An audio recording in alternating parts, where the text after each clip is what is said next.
Alors, bonjour mesdames et messieurs, bienvenue à cette première capsule vidéo appelée Le moment dynamique 365. Votre présentateur aujourd'hui, Jean-François, et je travaille pour danslenuage.québec. Et aujourd'hui, la capsule vidéo portera sur les tâches à accomplir pour réussir à ajouter un nouvel utilisateur dans Dynamics 365. Pour réussir les différentes tâches que je vais vous présenter, vous devez vous assurer d'être administrateur Office 365, avec les rôles administrateurs évidemment, et d'être administrateur Dynamics 365 aussi. Et aussi avoir préalablement commandé vos licences nécessaires, soit une licence dynamique uniquement si ce n'est que pour un accès à Dynamics 365 ou une licence aussi Office 365 si l'intégration Exchange est requise ainsi que l'intégration SharePoint. Donc, allons voir les différentes tâches à accomplir dans nos différents tenants. Donc, vous voyez ici, c'est la page d'accueil de l'administrateur Office 365.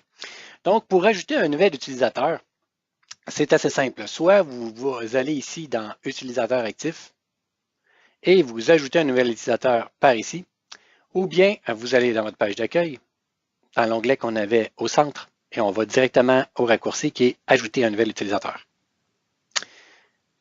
Donc ici, on va choisir notre nouvel utilisateur qui va s'appeler Marc Tardif. Et voilà.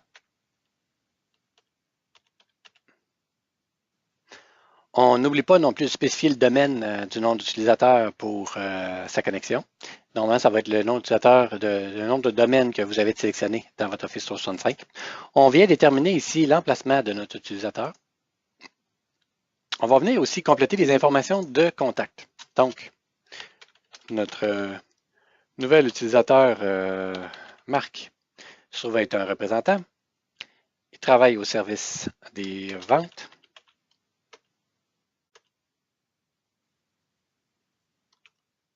On va venir rentrer son numéro de téléphone. Ces informations sont importantes parce que c'est des informations qui vont aussi apparaître dans Dynamics 365 au niveau de notre utilisateur. Donc, c'est important de bien les rentrer dans Office 365 pour pouvoir les réutiliser par la suite aux différents endroits où est-ce que l'adresse et les coordonnées de l'utilisateur est requise.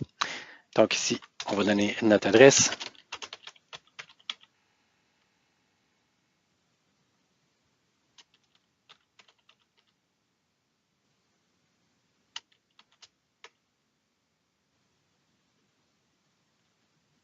Notre code postal. Pour les besoins de la cause ici, je prends un code postal bien connu. Dans le temps de décembre, le temps de Noël. Le pays ici, on va venir lui ajouter aussi son mot de passe. Moi, je vous conseille de mettre un mot de passe par défaut que vous utilisez tout le temps, comme ça, c'est plus facile à vous souvenir. Qui est un mot de passe évidemment temporaire. Et en temps normal, vous allez ici demander à l'utilisateur de changer son mot de passe lorsqu'il va se connecter.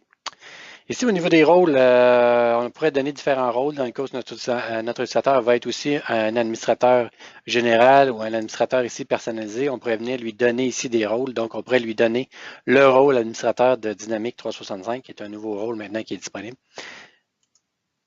Donc, pour les besoins de la cause ici, on ne lui en donnera pas. On va venir lui donner ici maintenant ses produits de licence. Donc, on va activer ici sa licence Office 365.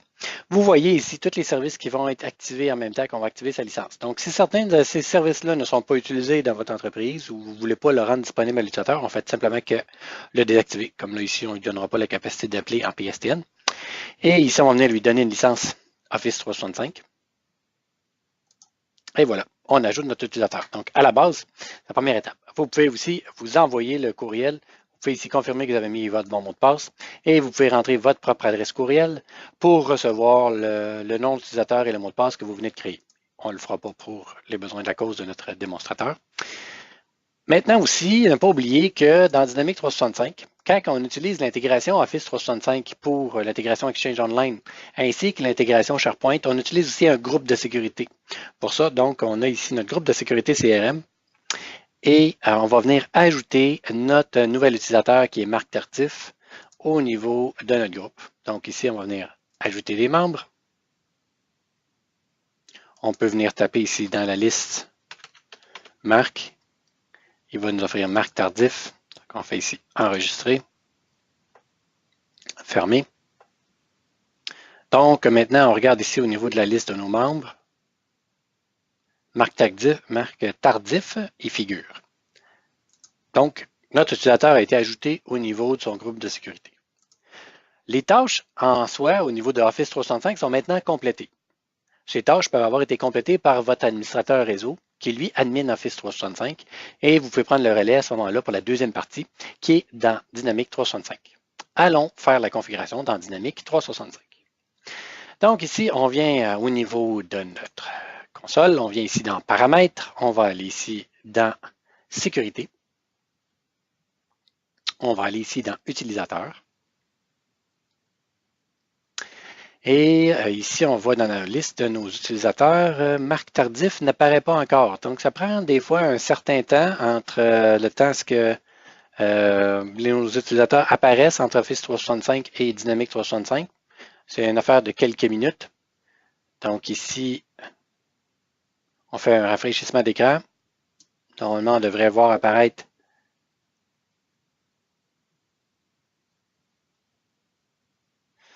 notre utilisateur Marc Tardif qu'on vient de créer. Et voilà, Marc ici.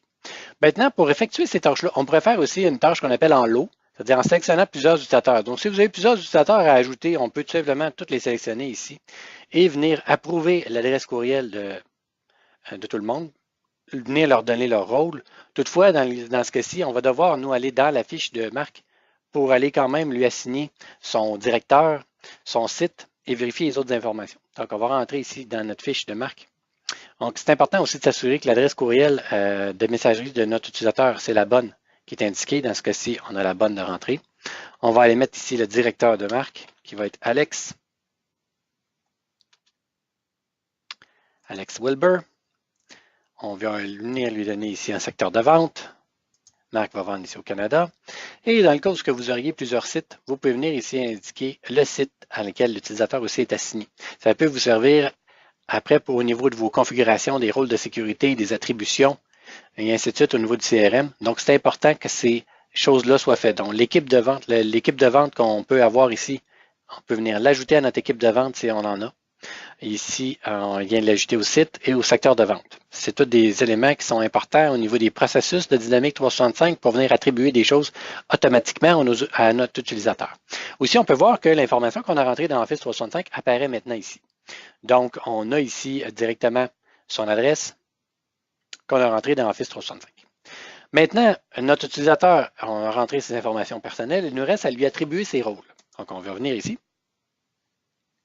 On va venir lui donner ici Account Manager, à savoir que Account Manager, dans le cas où vous avez seulement l'application Sales, ce rôle n'apparaîtra pas. Il apparaît juste pour quand on a l'application Service de projet et Field Service.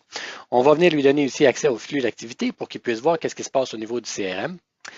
On va lui donner aussi Insight dans le cas où est-ce que vous utilisez l'application Microsoft Insight pour aller chercher des contacts dans LinkedIn. On va venir ici lui donner accès à l'application Vente, donc Sales App, Access, qu'on va voir plus tard dans d'autres capsules, et on va venir lui donner le rôle représentant. Et donc, c'est des rôles qu'on a créés, et plus tard dans d'autres capsules aussi, on va voir les rôles de sécurité, comment qu'on les modifie, qu'on les change, ainsi de suite. Donc, on vient faire OK ici. Alors, on vient d'attribuer des rôles à notre utilisateur. Maintenant, qu'est-ce qu'il nous reste à faire? L'étape qui nous reste à compléter, c'est d'aller faire la configuration de Marc au niveau de sa configuration Outlook pour l'intégration Exchange. Donc, il arrive à l'occasion ici que notre menu n'apparaît pas au niveau de Dynamics 365. Alors, ce qu'on fait en ce temps-là, c'est qu'on va ici sélectionner sur le côté. On retourne dans Custom.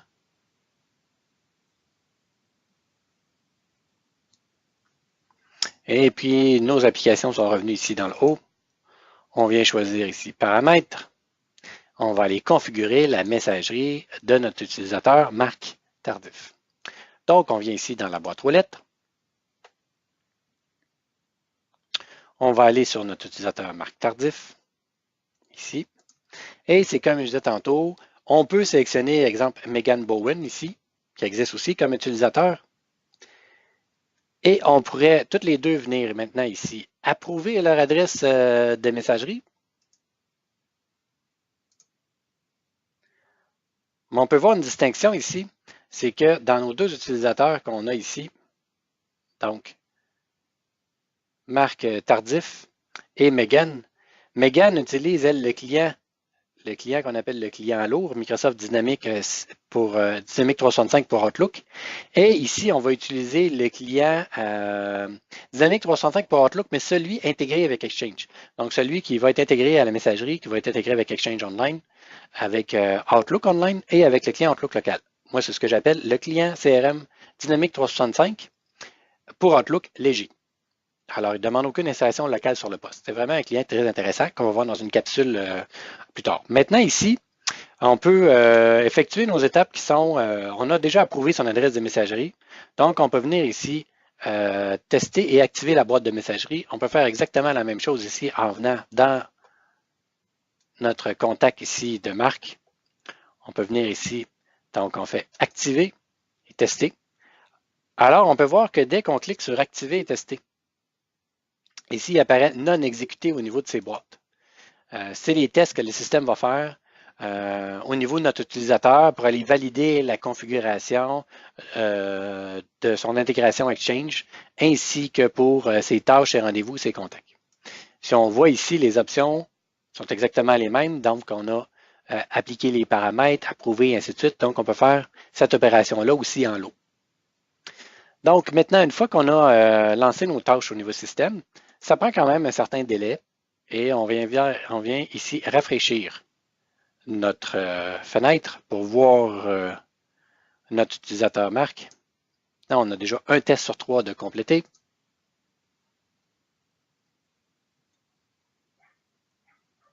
On va venir ici sur Marc Tardif. On est rendu à 2 tests sur 3 de complété.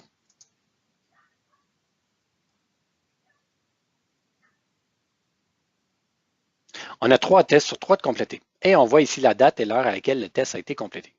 Donc, techniquement, notre client, Marc Tardif, est maintenant fonctionnel. Il est en mesure de se connecter au niveau du CRM et il est en mesure aussi d'utiliser l'intégration Exchange. Toutefois, comme je vous parlais, on a un client qui est intégré avec Exchange Online. Donc, on va aller ici sur l'application Microsoft, l'application Dynamics 365 pour Outlook, qui se trouve être l'application intégrée Exchange Online. Lorsque vous avez une intégration Exchange qui est faite, l'application va aller à ce moment-là s'intégrer. Nous, ici, on a la configuration ajoutée automatiquement. Donc, dès qu'on ajoute un client et que dans sa configuration de sa boîte de courriel, c'est le client CRM pour Outlook, on pourra aller le vérifier, je vais vous le remontrer, eh bien, l'application, une fois que les tests sont complétés, vient s'ajouter automatiquement et on voit ici que c'est intégré. Donc, il n'y a aucune installation locale à faire sur le poste de la personne. Quand la personne va ouvrir son Outlook, l'intégration va être là et vous allez le voir dans une capsule subséquente, la configuration. Et je vais juste vous remontrer au niveau de la configuration de la boîte de courriel de Marc qu'on avait vraiment sélectionné les clients CRM pour Outlook, alors que sur notre autre utilisateur qu'on avait en bas, Megan, elle, ce n'était pas le cas. Donc, ça, on vient ici. Et on va voir dans la boîte de Marc ici, on a l'intégration, synchronisation côté Exchange. Et puis, comme on déploie l'application côté Exchange, c'est le serveur Exchange qui vient déployer l'application du connecteur.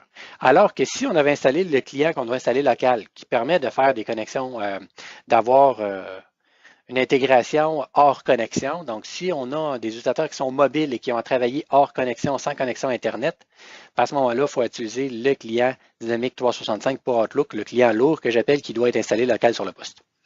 Donc, c'est notre configuration. Alors, ça complète les tâches qu'on avait à faire aujourd'hui. Donc, qu'est-ce qu'on a fait aujourd'hui? Aujourd'hui, on a configuré, on a ajouté notre nouvel utilisateur dans Office 365. On lui a ajouté ses licences. On lui a donné ses attributs, c'est-à-dire on lui a donné ses coordonnées, son adresse, son numéro de téléphone. On lui a donné ses droits aussi. On est allé l'ajouter dans le groupe de sécurité au niveau de Dynamics 365.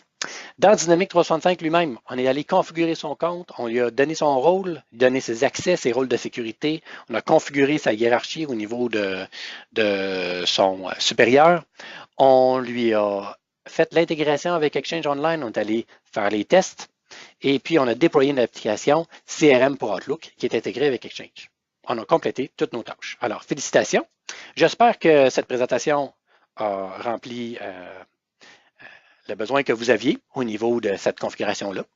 Je vous invite à nous contacter si vous avez besoin de formation en privé, 1 à 1, du développement sur mesure, suggestions pour des capsules vidéo que vous aimeriez voir et des questions. Vous nous écrivez tout simplement à l'adresse dynamique365 à commercial dans le nuage.québec.